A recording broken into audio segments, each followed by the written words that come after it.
Started. अस्सलाम वालेकुम dear students, उम्मीद है आप सब लोग खैरियत से होंगे और अल्लाह पाक आपको अपने हिफ्ज़ व अमान में रखे। नेक्स्ट पॉइजन जो आज हम पढ़ने जा रहे हैं वो बहुत इंपॉर्टेंट है, दैट इज़ अल्कोहल। इसमें हम इथेनॉल और मिथेनॉल दो अल्कोहल्स को पढ़ेंगे। इनकी अलामतें और साइन एंड सिम्टम्स तकरीबन एक से ही हैं, तो अगर अभी हम इथेनॉल के हेडिंग में पढ़ लेते हैं तो यही समझ लीजिए कि मिथेनॉल में भी यही तमाम चीज़ें होंगी। अल्कोहल पॉइजन इस वजह से ज़्यादा इम्पोर्टेंट है और मैंने इसको सेकंड न्यूरोटिक में जल्दी से कवर करने की कोशिश की है, क्योंकि इसके केसेस माशरे में बढ़ते चले जा रहे हैं और आए दिन हम ऐसे केसेस देखते हैं, ठीक है, अल्कोहलिज्म के। अनलकीली पाकिस्तान में भी कई जगहों पर ऐसे हौलनाक वाक़यात हो जाते हैं शराब पीने के, कि जिसमें डेथ्स का रेट बढ़ जाता है। और ख़ास तौर पे जैसे क्रिसमस या हैप्पी न्यू ईयर का जब पीरियड होता है, उसमें ऐसे केसेस हॉस्पिटल्स में बहुत आते हैं। एनीवे, हमें तो ये देखना है कि हम किस तरीके से इसका ट्रीटमेंट कर सकें, इसकी डायग्नोसिस कर सकें और इसकी प्रिवेंशन कर सकें। तो लेट्स स्टार्ट। थोड़ी-सी मालूमात ले लेते हैं कि इथेनॉल के फिज़िकल फीचर्स क्या हैं। It's a pure form in its pure form it is a clear colourless volatile liquid. ये जब प्योर होता है तो कलरलेस है और एक वोलेटाइल लिक्विड होता है, इसकी खुशबू आती है। अल्कोहलिक खुशबू ऐसी है कि जैसे मैं आपको मिसाल दूँ कि आपने होम्योपैथिक मेडिसिन अगर देखी हो, तो कोई भी होम्योपैथिक मेडिसिन को जब आप खोल के स्मेल करेंगे, तो आपको सब में एक कॉमन स्मेल आएगी और दैट इज़ ऑफ अल्कोहल। वो अल्कोहल बेस्ड मेडिसिन्स होती हैं। इत्तेफ़ाक की बात है कि उनका जो फ़लसफ़ा है वो अल्कोहल डाइल्यूशन के ऊपर है। तो उधर से आप इसकी स्मेल को ऑब्ज़र्व कर सकते हैं। वरना आप ये देख लीजिए कि जैसे अल्कोहल स्वाब होता है, ठीक है ना?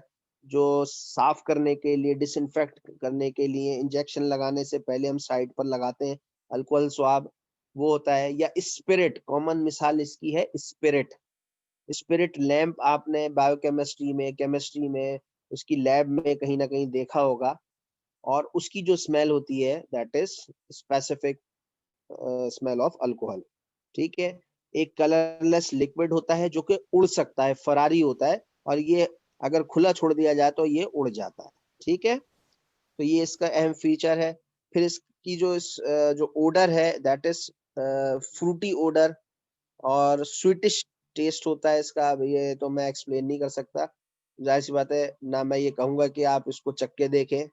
बहरहाल it's a sweetish in little bit taste और फिर वो फ्लेवर्ड भी हैं, मुख्तलिफ किस्म के ब्रांड्स अवेलेबल हैं, तो जो लोग इस्तेमाल कर रहे होते हैं। अच्छा, नेचुरली ये फर्मेंटेशन ऑफ कार्बोहाइड्रेट्स का एंड प्रोडक्ट है, फर्मेंटेड कार्बोहाइड्रेट्स हैं बेसिकली ये, केमिस्ट्री पॉइंट ऑफ व्यू से अगर देखा जाए तो। हमारे जिस्म में भी ये अल्कोहल प्रोड्यूस होता रहता है। आपने ग्लाइकोल का नाम सुना है? ग्लाइकोल, ट्राइएसाइल ग्लिसरॉल, कुछ याद पड़ता है? Yes sir. Yes, sir. Biochemistry में कहीं पढ़ा था?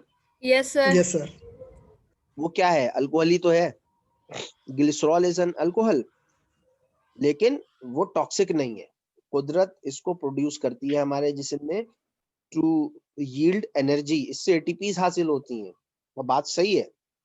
लेकिन जब ये इसके एक्सेसिव यूज़ हो जाएगा, जब इसकी जो डोज़ है वो बढ़ जाएगी जिस्म में, तो फिर ये नुकसानदेह भी है, ठीक है? तो अब इसमें मुख्तलिफ फॉर्म्स भी दी हुई हैं। एब्सोल्यूट अल्कोहल जो 99% इथेनॉल होता है, रेक्टिफाइड स्पिरिट जो कि स्पिरिट लैंप्स में या अल्कोहल स्वाब में यूज़ होता है, वो 95% होता है। इंडस्ट्री में भी इसका बहुत ज़्यादा इस्तेमाल है, जहाँ 90 से 95% इथेनॉल और 5 टू 10% मिथेनॉल यूज़ हो रहा होता है। सर्जिकल स्पिरिट भी होता है जो कि सर्जरीज़ में यूज़ होता है।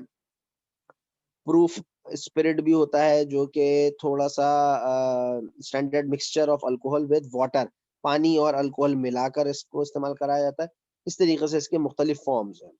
अब कोई भी फॉर्म हो, अगर ये इंसान पी ले हादसाती तौर पर या इसका नशा करना शुरू कर दे, तो फिर क्या अलामतें आएँगी, क्या सिनेरियो बनेगा, वो देखते हैं। अच्छा, मूड ऑफ एक्शन इसका डेफ़िनेटली ये भी ब्रेन को ही इफ़ेक्ट करता है। न्यूरोटिक में आता है। लेकिन हम इसकी जो क्लास है उसको हम कहते हैं इनएबिरिएंट। इनएबिरिएंट से मुराद ये होता है कि वो पॉइजन जो दिमाग पर असर करे और हवास इंसान के मुतासिर हो जाए। हवास का मतलब है ओरिएंटेशन, कि उसको ओरिएंटेशन ना पता चले टाइम, प्लेस, पर्सन की। और यही होता है कि जब आदमी शराब पी लेता है तो ना तो उसको वक्त का एहसास रहता है, ना पहर का एहसास होता है कि सुबह है, शाम है, दोपहर है, रात है, ना लोगों का एहसास होता है, कौन है दाएं बाएं सब भूल रहा होता है, और अपने बारे में भी नहीं समझ पा रहा होता है। ठीक है, तो टाइम, प्लेस, पर्सन की ओरिएंटेशन खत्म हो जाती है। ऐसे पॉइजन्स को हम कहते हैं इनएबिरिएंट। अच्छा, मूड ऑफ एक्शन इसका क्या है? डिप्रेसेंट है, डिप्रेशन कॉज करता है, लेकिन इनिशियली ये जो है वो स्टिमुलेशन भी करता है। इनिशियली स्टिमुलेशन की मिसाल और उसके शवाहिद ये हैं कि शराब पीने वाला यकदम सो नहीं जाता, यकदम वो इनएबिरिएंट में नहीं चले जाता, बल्कि शराब पीने के बाद थोड़ी देर में ही वो ज्यादा टॉकेटिव हो जाता है, ज्यादा एनर्जेटिक हो जाता है, ज्यादा अलर्ट हो जाता है, एक्टिव हो जाता है, और हाइपर एक्टिव हो जाता है, कंट्रोल से बाहर हो जाता है। अगर कभी किसी ने ऑब्जर्व किया हो किसी शराबी को, तो आप देखें कि वो ज्यादा बोलेगा, जोर जोर से बोलेगा, चीखेगा, लड़ेगा, धमकाएगा, हंसेगा, ठीक, और थोड़ा सा एक्स्ट्रा ऑर्डिनरी उसका बिहेवियर आना शुरू हो जाएगा, जो कि नोटिस हो जाएगा, बआसानी नोटिस हो जाएगा। और फिर लोग कह भी देते हैं कि भाई क्या तुम पिए हुए तो नहीं हो, नशा तो नहीं कर लिया। और फिर थोड़ी देर के बाद डिप्रेशन इफेक्ट शुरू होता है, और फिर उसकी अलामतें जो आनी है वो मैं आपको बताऊंगा। 6-7 स्टेजेस हैं इसकी, ठीक है, उसको समझेंगे। तो इनिशियली ये स्टिमुलेटरी है, फॉलोड बाय इनहिबिशन। ठीक है, यहां तक बात क्लियर है? Hello, yes sir. आवाज सही आ रही है? Yes sir. जी सर आ रही चलो चलो, ठीक है। असल में जनरेटर चल रहा है तो जरा आवाज में थोड़ा सा प्रॉब्लम आ सकती है। अच्छा, इसके जो 6-7 स्टेजेस हैं उनको जरा समझ लेते हैं, यहाँ से बिल्कुल इंटॉक्सिकेशन आपके समझ में आ जाएगी। ये देखिए, कहते हैं कि ब्लड में, यानी शराब पिए, अच्छा शराब जो है, अल्कोहल जो है, वो बड़ी तेजी से एब्जॉर्ब भी होती है, इसकी एब्जॉर्प्शन बहुत क्विक है। ठीक है, और यही एक वजह भी है कि होम्योपैथिक मेडिसिन जो कि अल्कोहल बेस्ड है, उनका फलसफा भी यही है कि हमारी मेडिसिन बड़ी तेजी से असर करती है। और दरअसल असर करना तो खैर बात की बात है, लेकिन फैलती बहुत जल्दी है, जिससे में तेजी से वो डिसमिनेट हो जाती है। और ये बात सही है, क्योंकि अल्कोहल उसमें कैरियर होता है। तो अगर 10 से 50% तक अगर ब्लड में अल्कोहल शामिल हो जाएगा, तो फिर जो कंडीशन आती है वो कहलाती है स्टेज ऑफ सोबेरिटी। सोबेरिटी में क्या है कि अभी फिलहाल कोई अलामतें नहीं है, लेकिन शख्स जो है वो थोड़ा सा ना स्टंट बिहेवियर लेना शुरू कर देगा। इंस्टेंट बिहेवियर ये होता है कि आप उसको कुछ कहें, समझाएं, कोई अच्छी बात समझाना शुरू करें, या किसी गलत काम से उसको रोकना शुरू करें, तो वो आपकी सिर्फ सुनता रहेगा और रिस्पॉन्स नहीं देगा कि आप सही कह रहे हैं, एग्री नहीं करेगा। मैं खामोशी से चुप करके सुनेगा और आपकी बात को एक कान से दूसरी कान से निकाल देगा। इस तरीके का जो बिहेवियर होता है ना, ये स्टंट बिहेवियर कहलाता है। और अक्सर ये छोटे बच्चों में भी देखने में आता है, जो बेचारे कहना नहीं मान रहे होते हैं, उनकी तरबियत में कमी रह जाती है, जिद्दी बच्चे होते हैं, कि आप उनको समझाते रहें, बस सिर्फ घूर के देखते रहेंगे, करेंगे वही जो उनके मर्जी में आएगा। बहरहाल एनीवे, तो यहाँ पर अगर स्टार्टिंग की बात की जाए, जब नशा बिल्कुल स्टार्ट हो रहा है, अपरेंटली कोई अलामत नहीं आएगी, बस खामोश हो जाएगा और सोबर होने की, या जिसे कहते हैं ना सोबर पर्सनैलिटी, ये बहुत गौर से सुनना और फोकस होके सुनना। बज़ाहिर ऐसा लग रहा होगा, लेकिन वो आपकी बात सुनेगा नहीं, फोकस नहीं होगा आपकी बात पर। ठीक है, उसके बाद में जो फीलिंग आनी है वो बड़ी खतरनाक है, दैट इज यूफोरिया। इसको डिलाइटेड फेज भी कहते हैं, और पहले फेज को डिसेंट फेज भी कहते हैं। यूफोरिया भी मैंने आपको बताया था कि यूफोरिया क्या है, अपने आप को बेस्ट समझना, किंग ऑफ द रिंग। ठीक है, अगर ये फीलिंग आना शुरू हो जाए तो बस वहां से फिर बिगाड़ शुरू होता है। और ये 50 से 100% या 50 से 100 मिलीग्राम अगर ब्लड में अल्कोहल की मिकदार शामिल हो जाए, तो ये फीलिंग शुरू हो जाती है। अब वो शख्स वेलबींग भी होगा और टॉकेटिव होगा और अपनी मर्जी की बात मनवाने की कोशिश करेगा। ठीक है, ये फीलिंग जो है वो यूफोरिया है। और increase self confidence, self confidence उसका बहुत ज्यादा हो जाएगा। सेल्फ कॉन्फिडेंस एक अच्छी चीज है, लेकिन जरूरत से ज्यादा हो तो फिर वो यूफोरिया भी कहलाती है। ठीक है, लैक ऑफ इनहिबिशन, और रुकेगा नहीं किसी बात पर, बस वो अपनी बात पर कायम रहेगा। थर्ड स्टेज है एक्साइटमेंट की। ये 100 से 150 मिलीग्राम अगर परसेंट ब्लड में अल्कोहल हो गया तो फिर वो इमोशनली अनस्टेबल होना शुरू हो जाएगा। इमोशनली अनस्टेबल का मतलब ये है कि या तो वो हंसेगा या फिर वो रोएगा या गुस्सा करेगा। अगर आपने उसको लतीफा सुना दिया तो वो हंसता रहेगा, और अगर कोई ऐसी बात उसे सुना दी दुख की तो वो बहुत ज्यादा रोएगा, बच्चों की तरीके से रोएगा, उसका रोना रुकेगा ही नहीं। तो इस तरीके से इमोशनल अनस्टेबिलिटी आना शुरू हो जाएगी स्टेज ऑफ एक्साइटमेंट में। स्टेज ऑफ कंफ्यूजन, ये इससे आगे का स्टेज है जिसमें 150 से 200 मिलीग्राम परसेंट अल्कोहल ब्लड में शामिल हो जाएगा। अब इसमें डिसओरिएंटेशन शुरू हो जाएगी, यानी अब उससे पूछा जाए भाई टाइम क्या हो रहा है, तो बोलेगा 12 बज रहे हैं, 2 बज रहे हैं, और सुबह के 9 बज रहे हो फर्ज करें, तो टाइम की ओरिएंटेशन खत्म हो जाएगी, उसको पहर भी समझ में नहीं आएगा।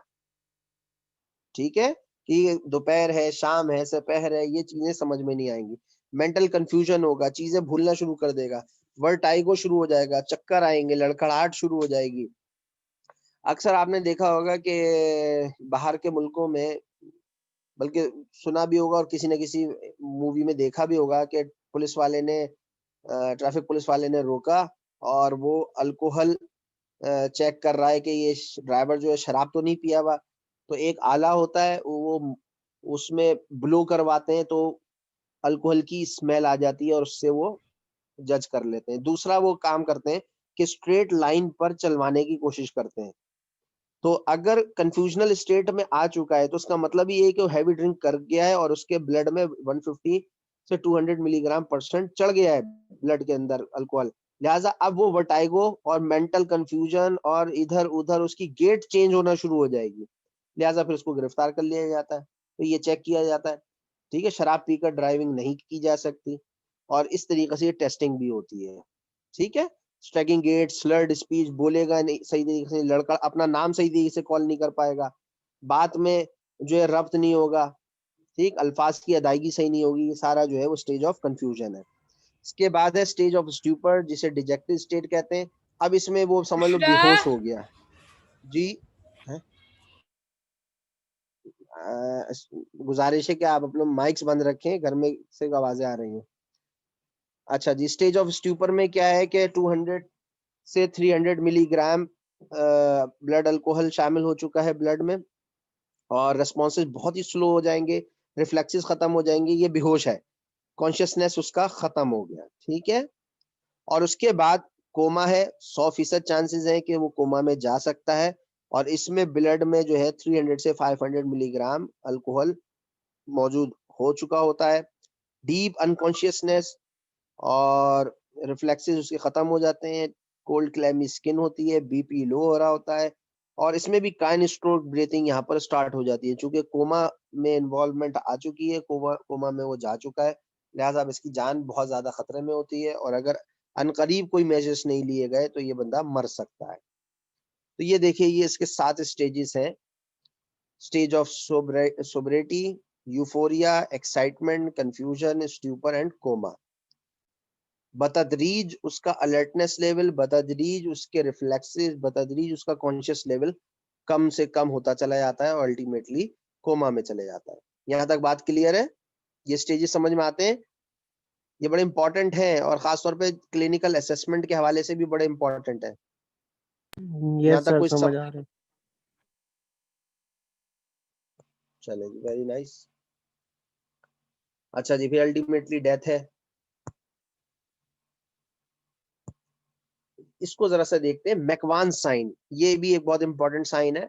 होता क्या है कि अगर चूंकि ये अनकॉन्शियस हुआ हुआ है ऐसा शख्स, अब अगर ये फेस को या ग्लेबेला, ये जो 2 आईब्रोज के दरमियान का जो पार्ट है इसको कहते हैं ग्लेबेला, इस जगह अगर चुटकी ली जाती है ना, बेहोश आदमी की, और अगर वो शराब के नशे में शराब पीने की वजह से बेहोश हुआ हो तो होता क्या है। जैसे ही चुटकी ली जाती है, प्यूपिल सॉरी जो है प्यूपिल कंस्ट्रिक्ट हो जाता है, सॉरी डायलेट होना शुरू हो जाता है। प्यूपिल डायलेट होता है और उसकी आंखों की पुतली जो है वो बाकायदा खुलती हुई दिखती है। ठीक है, ये बात समझ में आ रही है? हेलो, सर प्लीज ये चुटकी रिपीट। किस जगह पे सर Yes, काटेंगे? sir. मैं रिपीट Yes, करता हूँ, sir. जरा गौर से सुनिएगा। मैकवान ठीक है साइन क्या है कि अगर बेहोश हुआ हुआ है शख्स और शराब की वजह से बेहोश हुआ हुआ है तो ग्लैबेला या चेहरे पर या गर्दन पर चुटकी जब ली जाती है तो प्यूपिल डायलेट हो जाता है, उसका सही सर, ठीक है। कंस्ट्रिक्टेड प्यूपिल डायलेट हो जाता है। ये निशानी है शराब की, ये यानी शराब पिए हुए की बंदे की, अल्कोहल इंटॉक्सिकेशन की। ठीक है, सही है, ठीक है सर। ये है, ये बड़ी अहम बात है। अच्छा, और फिर आहिस्ता आहिस्ता वो दोबारा अपने पोजीशन में भी आ जाता है, दोबारा कंस्ट्रक्शन में भी चले जाता है। ये निशानी है मैकवान साइन। इसके अलावा हैंगओवर, हैंगओवर क्या है? जब शराब पीकर आदमी बिल्कुल टुन हो जाता है और जब होश में आना शुरू होता है तो ऐसा नहीं है कि वो एकदम उठ के बैठ जाता है, बिल्कुल नॉर्मल हो गया, सारे काम सही हो कर रहा है, ऐसा नहीं है। आहिस्ता आहिस्ता ग्रेजुअल ग्रेजुअल वो नॉर्मेलिटी की तरफ आता है। तो उस दौरान क्या उसको प्रॉब्लम आती है और क्या उसकी अलामतें होती हैं, उनको कलेक्टिवली कहते हैं हैंगओवर। और हैंगओवर में शदीद सर में दर्द होता है, इरिटेबिलिटी होती है, थकान होती है, उल्टी आती है, मतली आती है, पेट में दर्द होता है। ऐसी कैफियतें होती हैं जब नशा खत्म हो रहा होता है शराब का, इसको कहते हैं हैंगओवर। ठीक है, फिर एक और टर्म भी इससे मुंसलिक है, that is Saturday night palsy. ये आपने वहां पर रेडियल नर्व पैल्सी एनाटॉमी में पढ़ी होगी, तो बता सकता है ये सैटरडे नाइट पैल्सी का क्या मफहूम था? हाँ जी, एनाटॉमी भूल गए? चलिए याद करा देता हूँ। सैटरडे नाइट पैल्सी इसको कहते थे कि बार्स में जब लोग जाकर शराब पीते हैं और वो बिल्कुल टुन हो जाते हैं तो जिस जगह बैठे हुए होते हैं, मसलन कुर्सी या कोई सोफे पे, तो हाथ पीछे करके वो सो जाते हैं। ठीक है, कुर्सी के ऊपर हाथ रखकर सो जाते हैं, जिसकी वजह से एक्जिला में प्रेशर पड़ता है और वहां पर रेडियल नर्व और दूसरी नर्व की जो रूट्स निकल रही हैं वो प्रेशर में आ जाती हैं और पैल्सी हो जाती है, तो हाथ जो है वो लटक जाता है। इसको हम कहते हैं सैटरडे नाइट पैल्सी। याद आ गया?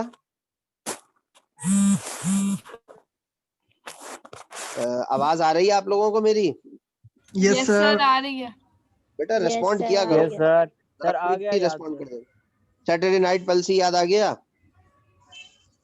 Yes sir sir. बिल्कुल। अच्छा जी, फैटल डोज देख लीजिए। फैटल डोज है, अब चूंकि अभी आपने खुद देखा है इतने सारे स्टेजेस, और अल्टीमेटली डेथ जो हो रही है 500 मिलीग्राम पर हो रही है, तो 400 से 500 मिलीग्राम परसेंट अगर ब्लड में अल्कोहल अगर पहुंच जाएगा तो डेथ हो सकती है। ठीक है, और कुछ कंडीशंस में जो है वो 150 to 180 ml of absolute alcohol, यानी 100% अगर कंसंट्रेटेड था तो कम मिकदार भी जो है वो मोहलिक हो सकती है, 150 ml भी नुकसानदेह हो सकती है। फैटल पीरियड 12 से 24 घंटे है और कुछ कंडीशंस में 5 से 6 दिन है। अगर सर्वाइवल हो गया तो ठीक है, वरना डेथ इज सर्टेन। यहाँ तक बात क्लियर है? Yes, sir. क्रोनिक पॉइजनिंग को देख लेते हैं। Yes, sir. यानी अब क्रोनिक पॉइजनिंग से मुराद ये है कि वो बतदरीज बार बार जो है वो शराब पीता है और वो शराब का आदी हो गया है। इसमें तमाम अलामतें वही होंगी जो अभी हमने एक्यूट पॉइजनिंग में पढ़ी हैं, लेकिन चंद चीजें जरा सरे फहरिस्त हैं। मसलन फिजिकल डीजेनरेशन। अब देखिए, जो शराबी होगा, अफ्यूंची होगा, हिरोंची होगा, जो एडिक्ट हो गया है, उसको अपना हाइजीन तो कभी भी ख्याल नहीं रखेगा। वो अपने कपड़े, अपने ड्रेसिंग, अपने नॉर्मल रूटीन्स, इन सब चीजों से वो आरी हो जाएगा। तो देखिए, पर्सनल हाइजीन उसके खराब हो जाएंगे, भूख उसकी खत्म हो जाएगी, मैदा इसका हर वक्त जो है खराब रहेगा, गैस्ट्रोएंटराइटिस का पेशेंट होगा, मसल वेस्टिंग होगी, आसाब उसके कमजोर होते चले जाते हैं, न्यूरोपैथीज डेवलप हो जाती हैं, इम्पोटेंसी होती है, लिवर खराब होता है? सबसे ज्यादा 3 चीजें खराब होती हैं, liver, kidney and brain. Alcoholic patient में याद रखिएगा, लिवर, किडनी एंड ब्रेन। और जब ब्रेन की बारी आती है तो बस गया समझ लें। तो सिरोसिस ऑफ लिवर है, फैटी लिवर है, हार्ट अटैक है, ये तमाम चीजें आती हैं। इसको हम कहते हैं physical degeneration. Okay, then moral degeneration, यानी उसके अखलाकियात खराब हो जाएंगे। तो ये तो बिल्कुल होगा, वो सोशली लोगों से अच्छा पेश नहीं आएगा, एंटी सोशल हो जाएगा, आइसोलेटेड हो जाएगा, लोग उससे दूर भागेंगे। ठीक है, उसका यानी रेप्यूट मुतासिर होगी उसकी। मेंटल डीजनरेशन, दिमागी तवाजुन उसका खराब होता चला जाएगा, डिमेंशिया का पेशेंट बन जाएगा। फिर है डेलीरियम ट्रीमेंस। डेलीरियम ट्रीमेंस को बेटा जरा याद रखिएगा, ये एक्यूट हेलुसिनेशन होना शुरू हो जाते हैं क्रोनिक अल्कोहलिज्म में। क्रोनिक अल्कोहलिक पेशेंट को जब हेलुसिनेशन होते हैं तो इसके साथ बड़ी प्रॉब्लम आती है, हाथ पैर उसके थरथराने लगते हैं, कपकपाहट होती है, क्रेविंग होती है, इंट्राक्रैनियल प्रेशर उसका बढ़ जाता है, सेरेब्रल एडिमा हो जाता है। और खुदा ना खास्ता ये 3 से 4-5 दिन 1 हफ्ते तक की भी ये कंडीशन चल सकती है। ऐसे केस को फौरन हॉस्पिटलाइज करने की जरूरत होती है जब डेलीरियम ट्रीमर्स डेवलप हो। ठीक है, ये बात याद रखिए। मैं फिर रिपीट करता हूँ, डेलीरियम ट्रीमर्स जो है एक्यूट हेलुसिनेटिव कंडीशन है इन क्रोनिक अल्कोहलिज्म। ये 3 से 4-5 1 हफ्ते तक जारी रह सकती है। हाथ पैर की में राशा आना, कपकपाहट, कमजोरी, चिड़चिड़ाहट, सर में शदीद दर्द, इंट्राक्रैनियल प्रेशर का बढ़ जाना, सेरेब्रल एडिमा। इसमें फौरन हॉस्पिटलाइजेशन की जरूरत होती है, घर पे पेशेंट ठीक नहीं होगा। अच्छा जी, इसी तरीके से कॉर्साकॉफ साइकोसिस या कॉर्साकॉफ सिंड्रोम, ये भी देख लें। ये भी चूंकि शराब पी पी के उसकी शख्सियत में खराबी आ रही है तो पर्सनालिटी डिसऑर्डर का शिकार होता है। पॉलीन्यूराइटिस, आसाब उसके हाथ पैर सुन्न होना शुरू हो जाते हैं और आसाबी कमजोरियां आती हैं। इंसोम्निया, नींद नहीं आती उसको। हेलुसिनेशंस होते हैं, इल्यूजन्स भी होते हैं। हर इल्यूजन तो अलग चीज है, हेलुसिनेशन उसको बहुत ज्यादा होते हैं। और विटामिन बी की भी कमी हो जाती है इसके अंदर।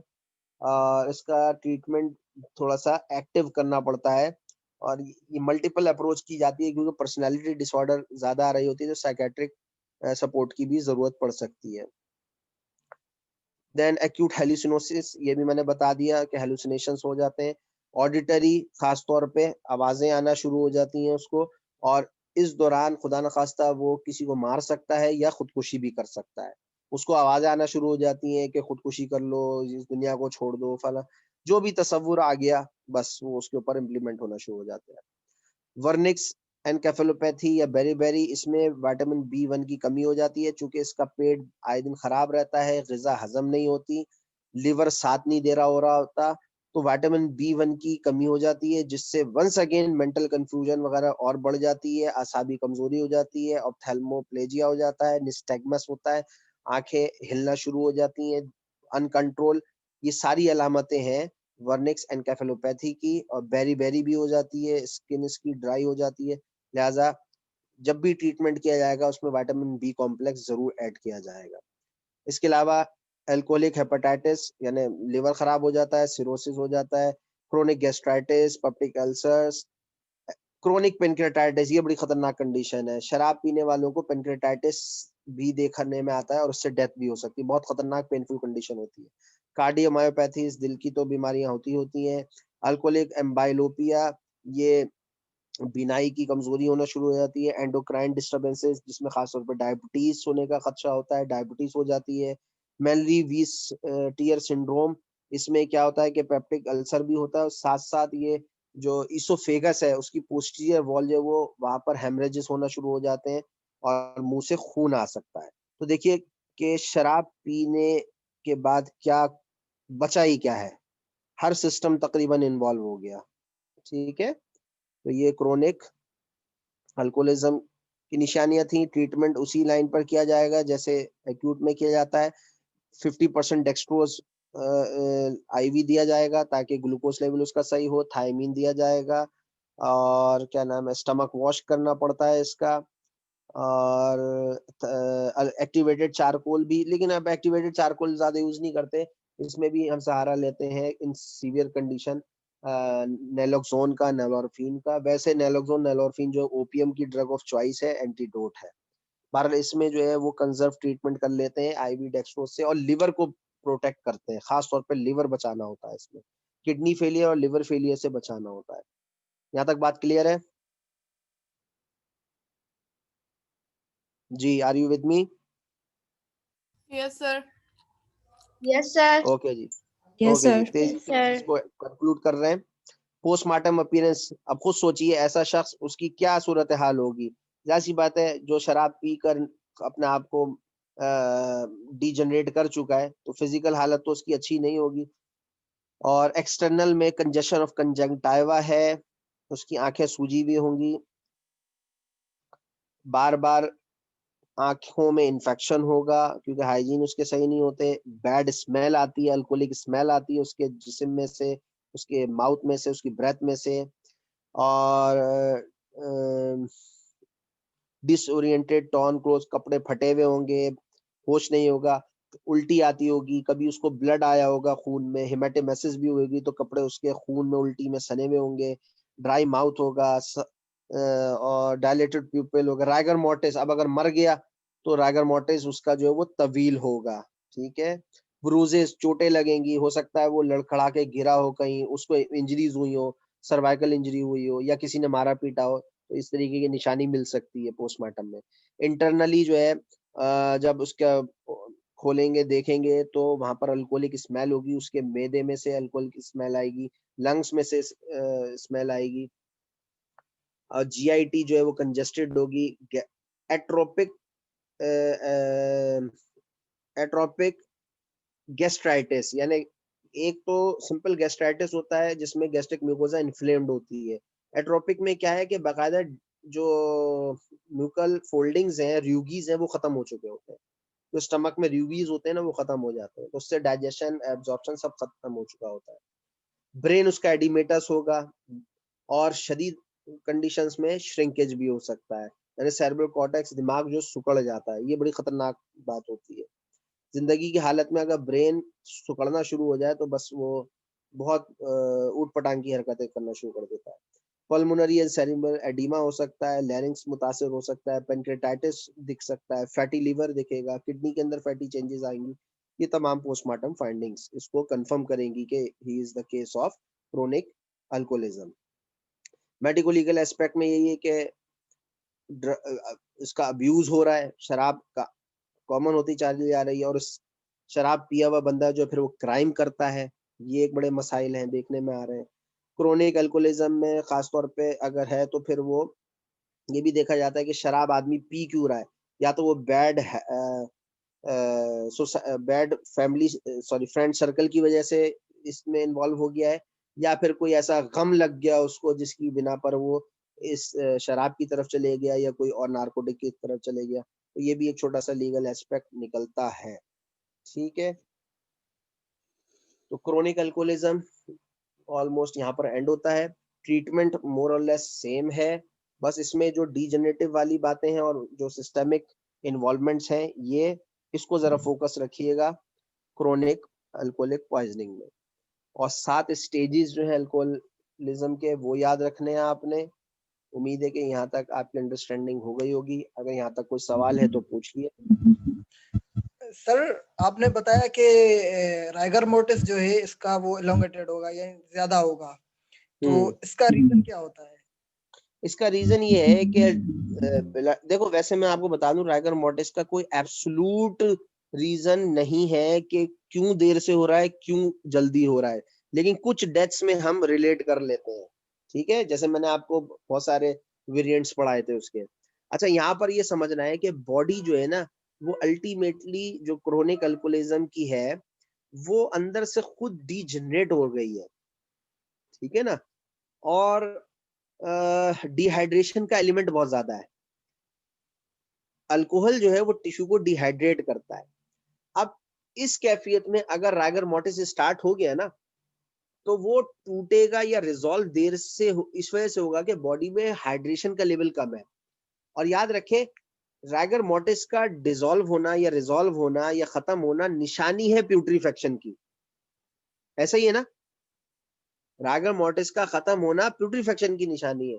तो यहाँ पर क्या होता है कि बॉडी हाइड्रेशन लेवल कम रखती है, पानी की उसमें मिकदार कम होती, क्रोनिक की बात कर रहा हूँ, तो उसमें किसी हद तक ये मुमकिन है कि रागर मोर्टिस प्रोलॉन्ग हो जाए, किसी हद तक ये मुमकिन है कि रागर मोर्टिस प्रोलॉन्ग हो जाए, तो ये फंडिंग आ सकती है। लेकिन इस बिना पर हम ये नहीं कह सकते कि रागर मोर्टिस तवील है इस वजह से ये अल्कोहलिक पॉइजनिंग का केस है, हमें पोस्टमार्टम करना होगा।